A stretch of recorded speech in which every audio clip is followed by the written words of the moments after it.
주님은 하늘의 진리를 알려주기 위해서 비유로 말씀을 하셨어요. 그래서 그게 씨 뿌리는 비유입니다. 그 씨를 뿌릴 때 밭의 상태에 따라서 전혀 다른 결과가 나타나는 겁니다. 돌밭에 대한 비유인데요, 말씀을 받을 때 반응이 좋아요. 그 문제는 그게 오래 안 간다는 거예요. 그럼 뭘까요, 여러분? 말씀을 기쁨으로 받는다.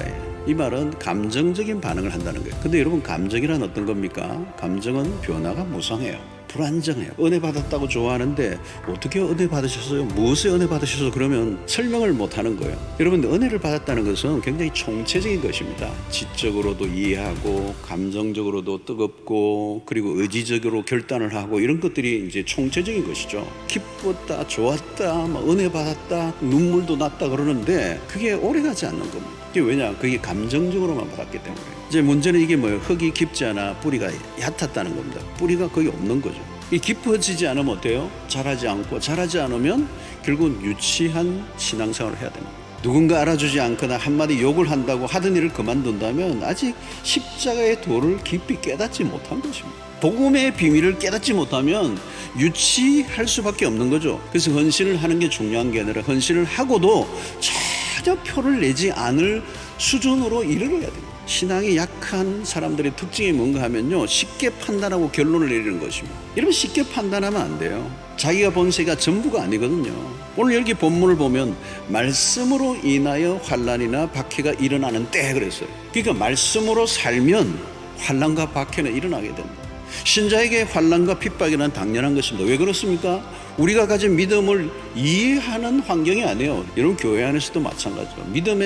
믿음을 내가 제대로 가지면요, 교회 안에서도 상처 있고 실망 당할 수도 있어요. 내가 하나님의 은혜를 받은 간증을 하는데 막 시비를 걸고, 여러분, 교회 안에 성자들이 모인 곳이 아니잖아요. 죄인들이 집합제예요. 그 당연히 부딪히는 일들이 많을 수밖에 없습니다. 그때 이겨내야 돼요. 이겨내요. 시험을 이겨내는 게 믿음이에요. 악조건 속에서도 끝까지 참는 게 믿음.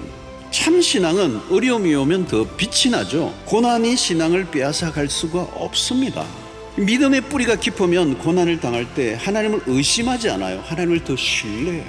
하나님의 말씀을 내 영혼에 뿌리를 내리게 하는 사람은 시냇가에 심은 나무가 철을 따라 열매를 맺고 그 잎사귀가 마르지 않은 것과 같은 힘을 얻게 되는 거죠. 성도 여러분, 우리의 신앙의 수준을 하향조정하지 않아야 됩니다. 계속 성장하지 않으면 시험의 연속이고요. 누가 넘어뜨린 게 아닙니다, 여러분. 누가 시험을 줘서 시험에 들었다고 얘기하지 마세요. 내가 믿음이 없는 거예요. 믿음이 약한 거예요. 자기 발에 자기가 넘어지는 거예요. 자기가만 넘어지는 게 아니라 다른 사람들까지 넘어지게 만드는. 말씀을 들었다는 것은 귀의 문제로 끝나지 않습니다. 온몸으로 삶으로 살아내어야 비로소 그것을 말씀을 내가 받았다라고 얘기하는 거예요.